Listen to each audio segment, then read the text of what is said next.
স্বাগত। আজ আমরা একটা বেশ অন্যরকম বিষয় নিয়ে কথা বলবো। একটা নির্দিষ্ট কোরীয় উৎস থেকে পাওয়া বাইবেলের ইতিহাস আর ভবিষ্যৎবাণীর একটা ব্যাখ্যা। বেশ কৌতূহলোদ্দীপক কিন্তু। হ্যাঁ, খুবই ইন্টারেস্টিং। এই উৎসটা বাইবেলের সৃষ্টির দিনগুলোকে একদম অন্য চোখে দেখে। অন্য চোখে? কীরকম? ওদের মূল কথাটা হলো, আদি পুস্তকে যে সৃষ্টির দিনগুলোর কথা বলা আছে সেগুলো নাকি আমাদের চেনা ২৪ ঘন্টার দিন নয়। ও, তাহলে? এক একটা দিন আসলে ১,০০০ বছর লম্বা সময়কাল। ওরা এই ধারণাটা বাইবেলেরই অন্য একটা পদের ওপর ভিত্তি করে দাঁড় করিয়েছে, যেখানে বলা আছে সৃষ্টিকর্তার কাছে নাকি একদিন ১,০০০ বছরের সমান। আচ্ছা আচ্ছা, তার মানে সৃষ্টির ৭ দিন মিলে ৭,০০০ বছরের একটা বিরাট টাইমলাইন তৈরি হচ্ছে। ঠিক তাই। তাহলে আজকে আমরা এই কাঠামোটা বোঝার চেষ্টা করব, তাই না? আর উৎসটা এর ভেতরে কি তাৎপর্য খুঁজে পেয়েছে সেটাও দেখব। ওরা কিভাবে আদম থেকে শুরু করে পুরো ইতিহাসটাকে এই ১,০০০ বছরের দিনে ভাগ করল। হ্যাঁ, একদম। ওরা চেষ্টা করেছে বাইবেলের গল্পগুলোকে, বিশেষ করে বংশতালিকা, বড় বড় ঘটনা, সবই ১,০০০ বছরের চক্রে ফেলতে। আর এর ফলে কিছু বেশ চমকে দেওয়ার মতো ব্যাখ্যা উঠে এসেছে। বেশ আকর্ষণীয় লাগছে শুনতে। তাহলে শুরু করা যাক একদম মূল ধারণাটা দিয়ে। একদিন ইকুয়াল টু ১,০০০ ইয়ার্স, এটাকে ওরা ইতিহাসের সাথে মেলাচ্ছে কিভাবে? ওরা একটা বলতে পারেন সারণীর মতো করে দেখিয়েছে। যেমন প্রথম দিন প্রথম ১,০০০ বছর, সময়টা ধরুন মোটামুটি ৪,০০০ থেকে ৩,০০০ বিসি। আচ্ছা। এই সময়ে আলো সৃষ্টি হলো। আর এই পর্বে ওরা আদমের সৃষ্টিকে ফেলছে। প্রথম দিনেই আদম, তারপর দ্বিতীয় দিন? দ্বিতীয় দিন পরের ১,০০০ বছর ৩,০০০ থেকে ২,০০০ বিসি। এই সময়ে জল পৃথক করার কথা আছে বাইবেলে। উৎসটায় এই সময়টার মধ্যে নেফিলিমদের উত্থান, যাদের কথা বাইবেলের দৈত্য বা পতিত সত্তা হিসেবে শোনা যায়। ও, নেফিলিম। হ্যাঁ, আর অবশ্যই মহাপ্লাবনের ঘটনা। ওদের হিসাব মতো মহাপ্লাবন ঘটেছিল আদম সৃষ্টি হওয়ার প্রায় ১৬৫৬ বছর পর। বাপ রে, মানব ইতিহাসের একদম শুরুতেই এত বড় ঘটনা। তৃতীয় দিনটা কেমন ছিল? ২,০০০ থেকে ১,০০০ বিসি, এই তো? ঠিক, তৃতীয় দিন, যখন জল থেকে ডাঙা জেগে উঠল, গাছপালা সৃষ্টি হল। ওরা এখানে গাছপালাকে ঈশ্বরের বাক্যের প্রতীক হিসাবে দেখছে, আধ্যাত্মিক অর্থে। ইন্টারেস্টিং। এই সময়ে কি বিশেষ কেউ এসছিলেন? হ্যাঁ, এই ১,০০০ বছরেই আব্রাহামের জন্ম। উৎসটার হিসাব অনুযায়ী আদম সৃষ্টির প্রায় ২,০০৮ বছর পর। আব্রাহাম তো ৩টে বড় ধর্মেরই খুব গুরুত্বপূর্ণ ব্যক্তিত্ব।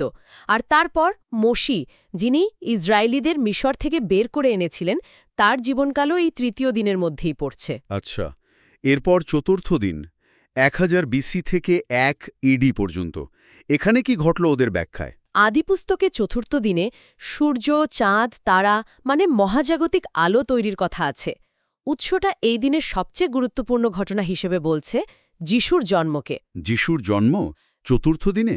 হ্যাঁ, ওদের ব্যাখ্যাটা হল চতুর্থ সহস্রাব্দের প্রায় শেষ দিকে এসে যিশু জগতের আসল আলো হিসেবে এলেন। ওরা সৃষ্টির আলোর সাথে যিশুর এই আলো হওয়াকে মেলাচ্ছে। বেশ প্রতীকী একটা সংযোগ, তাই না?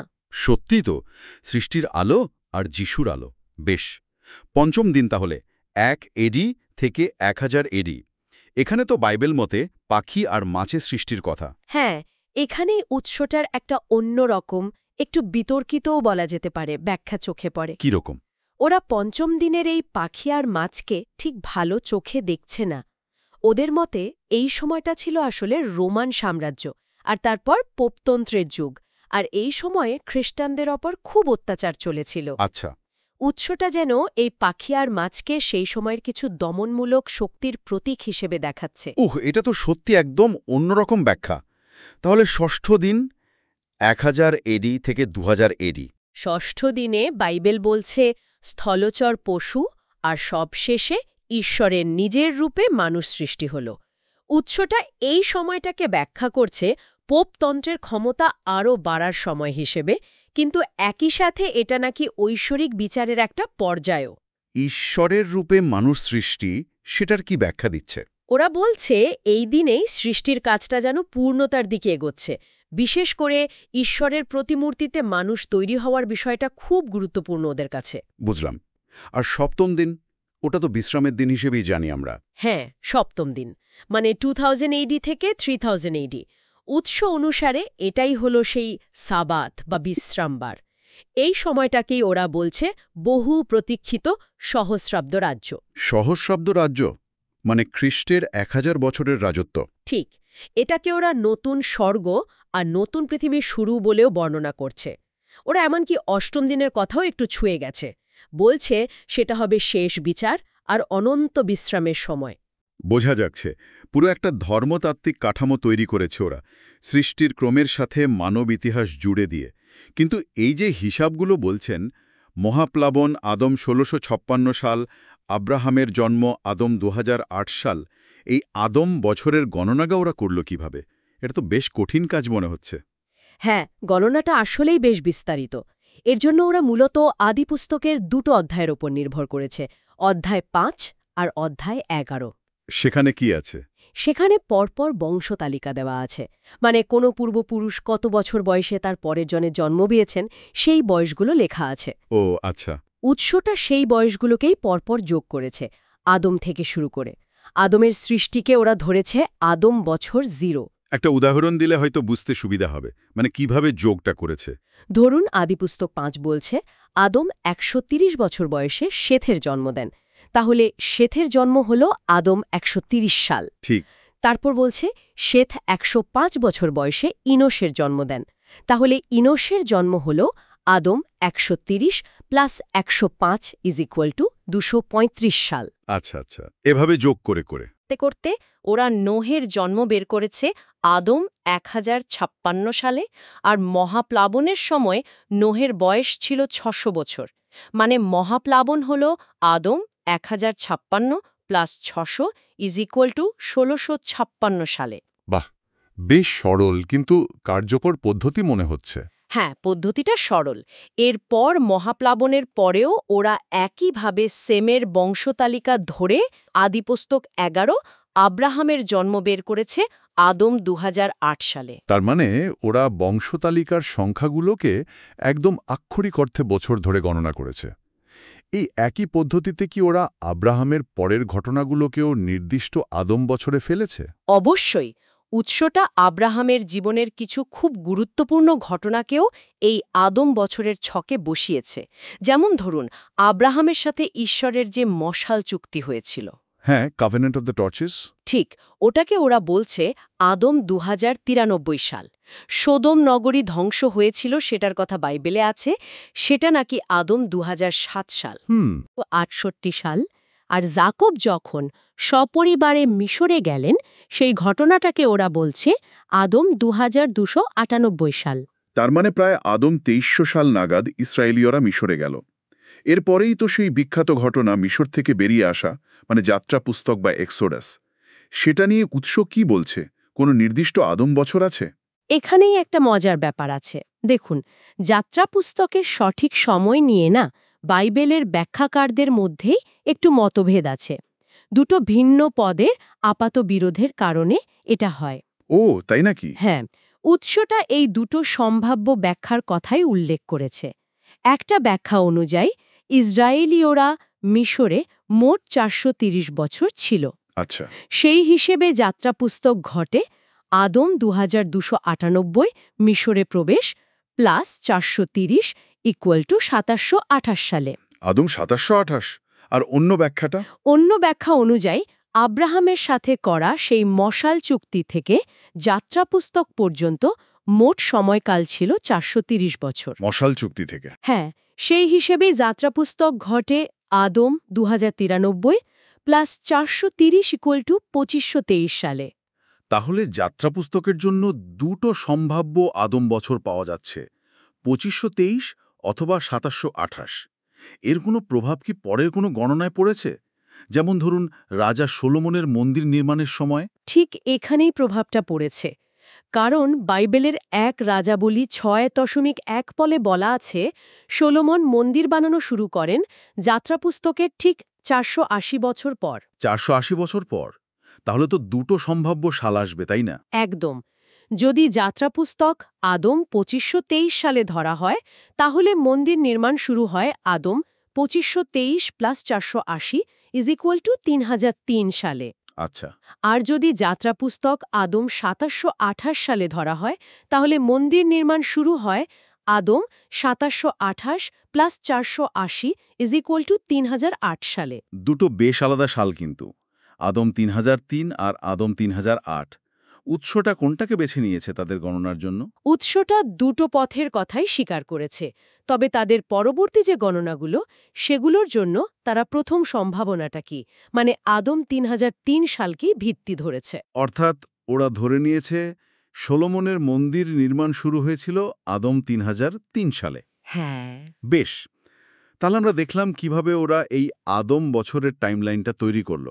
কিন্তু আসল প্রশ্ন হলো, এই আদম বছরকে আমাদের পরিচিত বিসি বা এডি খ্রিস্টপূর্ব বা খ্রিস্টাব্দ সালের সাথে মেলালো কি করে? এখানেই তো ইতিহাসের সাথে সংযোগটা হচ্ছে। ঠিক তাই। এখানেই ওরা ওদের গণনার সাথে প্রচলিত ইতিহাসকে যুক্ত করার চেষ্টা করেছে। ওরা যেটা করেছে, সলোমনের মন্দির নির্মাণের একটা সাধারণভাবে স্বীকৃত ঐতিহাসিক সময়কাল আছে। মোটামুটি ৯৬৭ বিসি ধরা হয়। ৯৬৭ বিসি। হ্যাঁ, ওরা এই ৯৬৭ বিসির সাথে ওদের গণনাকৃত আদম ৩৩০৩ সালকে সমান ধরেছে।